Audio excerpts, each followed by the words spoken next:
Good morning po sa inyo lahat. Isa pang muli yugto ng ating daily Bible blessings. Pamagat po ng ating aralin ngayong umaga ay ang Diyos na malayo at malapit. Ang Diyos na malayo at malapit. Ito mga minamahal ng ating pong Diyos ay napaka-mahiwaga. Tulad ng katotohanan na ang ating Diyos ay parehong malayo at malapit.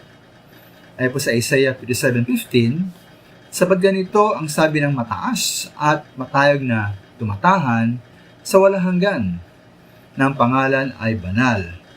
Ako'y tumatahan sa mataas at banal na dako na kasama rin niya na may pagsisisi at pagpapakumbabang loob upang bumuhay ng loob na nagpapakumbaba at upang bumuhay ng puso ng nagsisisi. Kaya po sa isang banda, ating Diyos ay malayo sa atin. Siya nga ay mataas at matayog at tumatahan sa walang hanggan. At ang pangalan niya ay banal. Siya ay tumatahan sa mataas at banal. Bising mga minamahal, dahil ang Diyos ay may walang hanggang kadakilaan at ganap na kabanalan, siya po ay malayo sa atin, sa ating mga tao na pawang mahina, marupok at makasalanan. Ngunit po sa kabilang ng mga minamahal, siya rin ay malapit sa atin.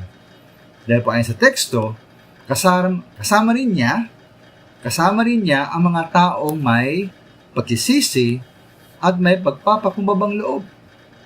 O mga minamahal, malayo nga ating Diyos sa mga taong mapagmataas, sa mga taong mayabang, ngunit siya naman ay malapit at may habag at malasakit para sa mga mapagumbaba at nagsisisi sa kanilang mga kasalanan.